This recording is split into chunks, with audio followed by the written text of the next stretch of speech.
Our scripture this morning is an interesting one. If we were going to have a clickbait headline for it, it might be "Drunken Fisherman Finds Success." Because how else do you end up naked in a boat with a bunch of your friends, right?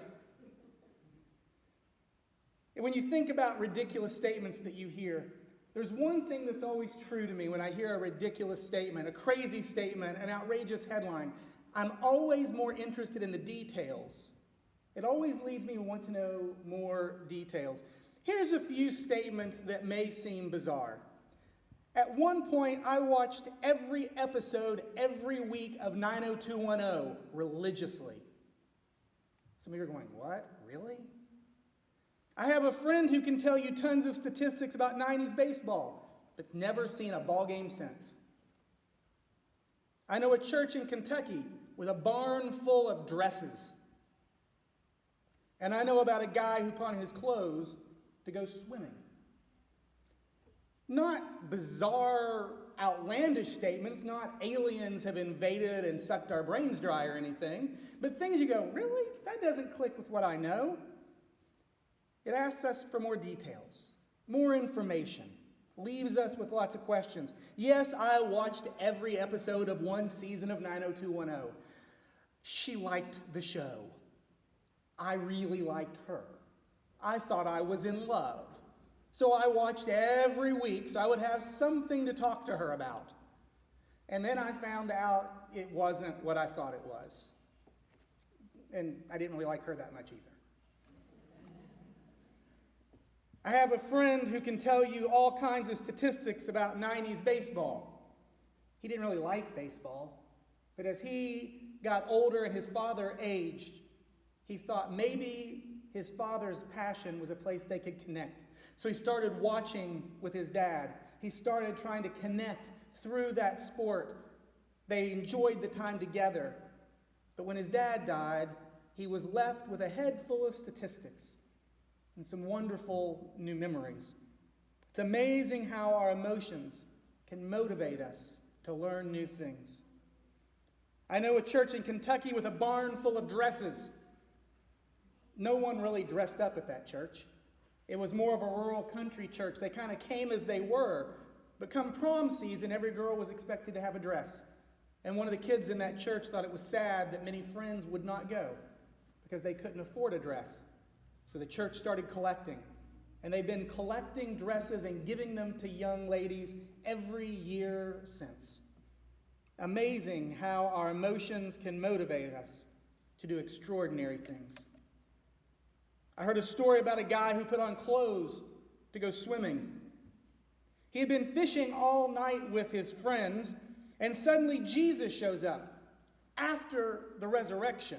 It's not like they've just been waiting on him or they've been out fishing together. This is after the resurrection, when Jesus had appeared a couple of times already, but they were longing for more. They were curious what came next. They didn't know what to do, so they'd gone back to something that gave them comfort, something to relax them, to sink back into normal life after the crazy 3 years they'd had as they waited for what was next.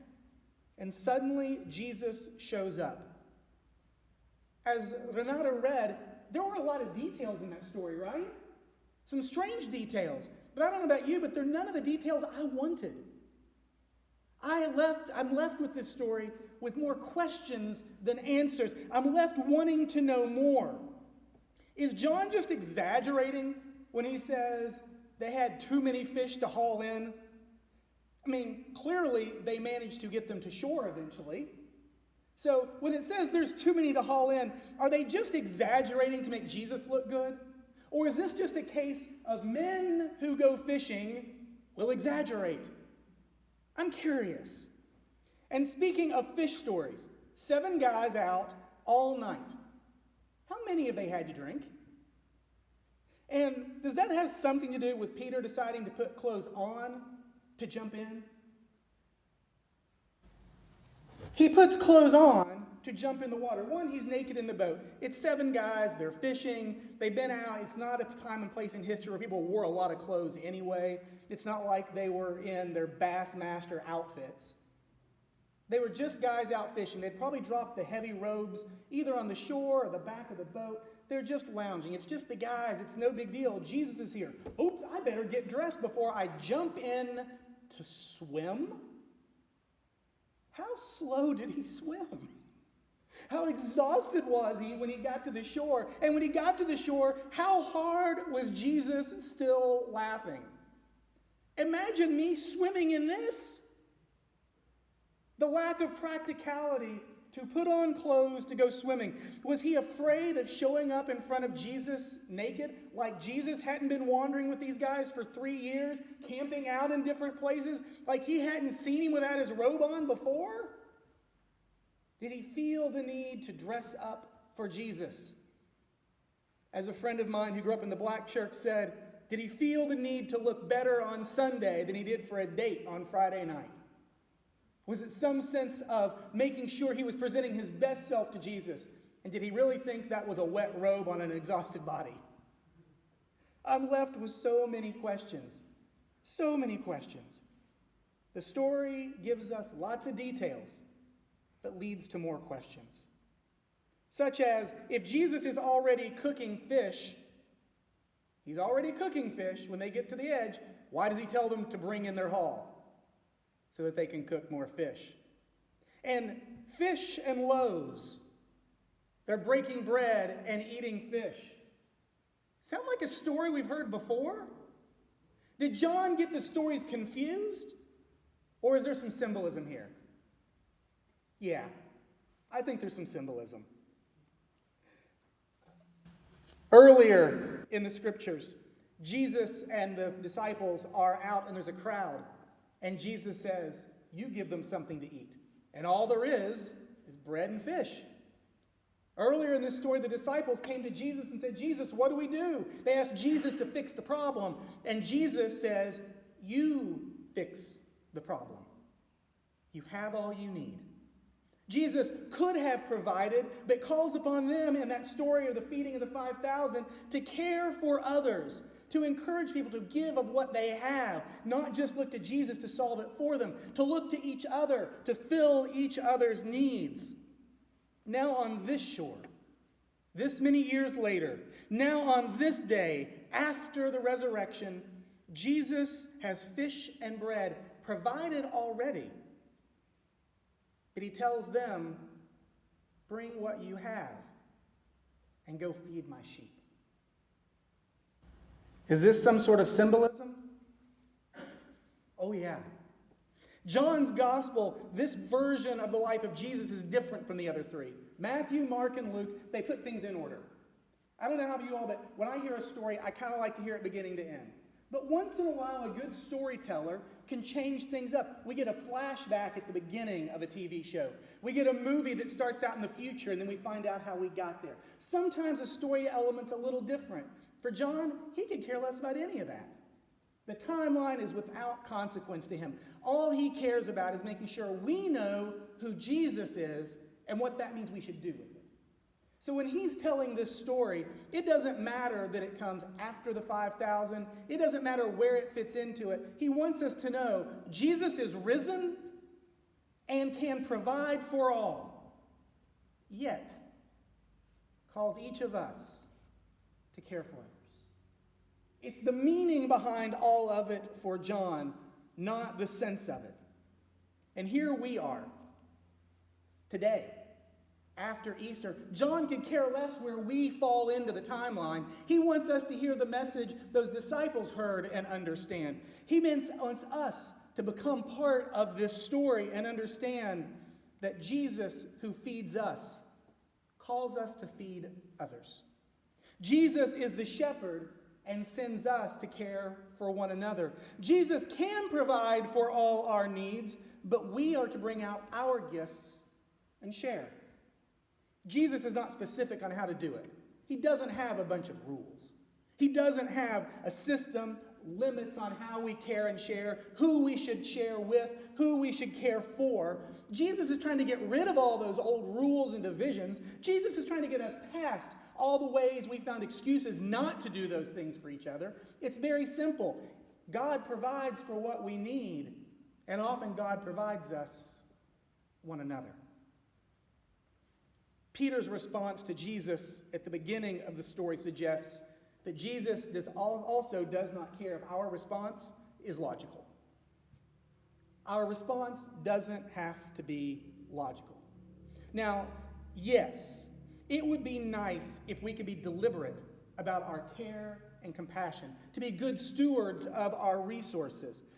But then, once in a while, the moment comes. We've been good stewards of our resources, but suddenly there's someone there before us in need, and we feel called to help, regardless of how silly it might be. Once in a while, we realize that our measured care and compassion doesn't fit the moment. Sure, we can be deliberate with our care and stewardship, but on occasion, Jesus appears. Occasionally, we see God at work in the moment, and without any thought, we dive in. We follow our hearts, and we dive right in. Sure, it would be best to only give to those that we know won't waste it, but once in a while, we're asked for help, and we find ourselves pouring it out without thought or restraint. It would be nice to only forgive those people who will really appreciate it, right? To only waste our emotional energy on those who will show themselves worthy of it after the fact. But once in a while, someone asks for our forgiveness, or they don't even bother to act, and we find ourselves letting things go for no reason. It's ridiculous. It's like swimming with your clothes on. It makes absolutely no sense, but we find ourselves doing it. Something within us, something in the emotion of the moment swells up within us, and we find ourselves instinctually responding with compassion. Sometimes it's a choice. Oh, this doesn't make sense. This person's sitting here, I can smell the booze on them, but I'm going to hand them $5 in front of the Walmart anyway. And the next time we come in, there's people panhandling and go, why did I give to a panhandler? In the moment, it felt right and it felt like the thing to do. We let logic step aside because occasionally there are moments where we just have to dive in. Sometimes we get excited about an idea. Sometimes we get wound up about a concept, something we could do, and we dive all in without any planning. Sometimes it works. Sometimes we wear ourselves out and we resent trying. Other times we create a hot mess and others tell us, next time would you think first before you jump in with your clothes on? The important thing is, we tried. We tried. Sometimes our world feels like it is packed full of insurmountable problems, things we will never solve. And as we sit back debating, as we sit back wondering what we could do, sometimes we miss the moment to just follow our hearts and jump in. Maybe your great idea is the one that's going to work. Or maybe your crazy idea is the one that will inspire something that finally does work. Maybe your crazy idea will help us recognize a problem, and then we can all brainstorm a more effective solution than what you tried. But the crazy idea might be what lights the fuse. Maybe your gift is the crazy idea that no one has thought of before that will set our imaginations on fire. We can all wrap our brains around it together and try something new. Maybe your crazy idea is the one that will inspire us to be good stewards and resources and map out a path to solve a problem. Maybe your crazy idea is one we've already tried before. But you asking it, you sharing it will remind us what we used to do, why we got into all this helping people in the first place. Maybe your asking the question will encourage us to try one more time. Sometimes a crazy idea gets us nowhere, but at least we tried. And sometimes acting impulsively, acting from our hearts, doing something crazy, jumping in with our clothes on, will lead us to things we've yet to imagine. Something ridiculous in this story. Something ridiculous in this story. Putting your clothes on to go swimming. Bringing in a catch when Jesus already has fish? They're not the most ridiculous things we've heard in Scripture, right? Love your enemies. What kind of crazy idea is that? But it's an idea that transforms the world. Hey. Think about throughout history some of the craziest ideas. Let's just build houses for people. And instead of asking for money, let's ask them to help build more houses. And Habitat for Humanity is born. And Christians, regardless of how conservative or liberal they may be, how evangelical or social justice, as Millard Fuller said it, we all have the theology of the hammer. It's a place we can all meet across our divisions and still help. Crazy idea that became something spectacular. Gandhi and King followed Jesus' crazy example of suggesting non-violence response to oppression around them. People said it was a crazy idea when they tried it, but non-violent resistance has been transforming the world for generations. The most successful revolutions in the history of the world have been non-violent resistance. The most effective, by percentage, have been non-violent. The most lasting changes in the world, whether it is the revolutions in Chile, Central America, India, the United States, the most lasting, by percentage changes have been nonviolent resistance. It was a crazy idea. When Jesus said it, they didn't quite even know how to translate a lot of the teaching. It made no sense. It was like jumping in with your clothes on to go swimming. As followers of Jesus, we are invited to do ridiculous things all the time. All the time. Every day, we watch people be given second chances that didn't ask for it. We see people given second chances that don't deserve it. And thanks be to God, sometimes it's us. It doesn't make any sense, but it's a blessing. Every day, people forgive. Even when others don't deserve it, even when they didn't ask for it, we find ourselves, sometimes accidentally, forgiving them. We didn't mean to sometimes. We want to take it back, but we see the difference it makes. And we are transformed. In this church, we have looked at the way the church historically has done faith and community and said, there's got to be a better way than that. I've got a crazy idea. Let's look at the actual Greek and Hebrew, not what the English translator said.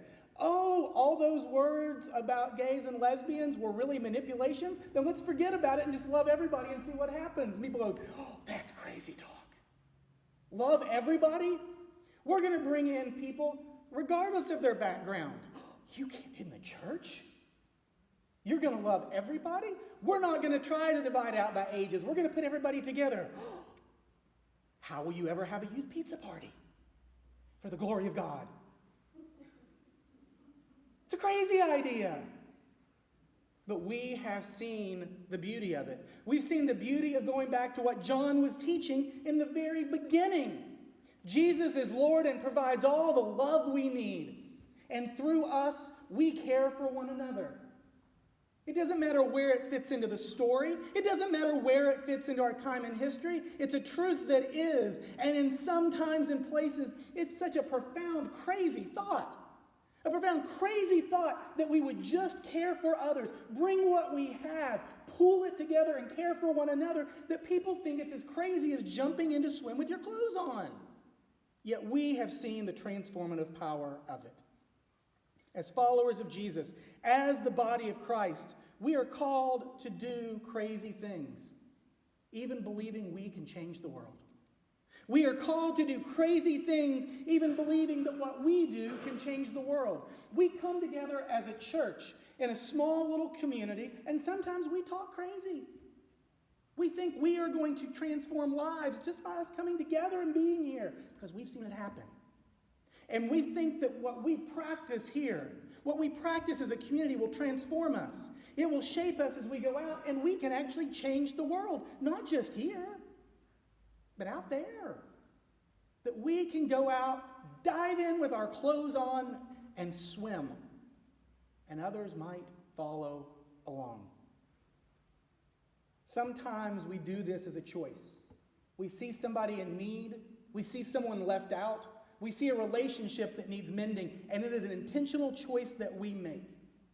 It was an intentional choice by this church when we voted to be an open and affirming community. It was an intentional choice of this community when it merged different ethnicities together into one common family. It was intentional.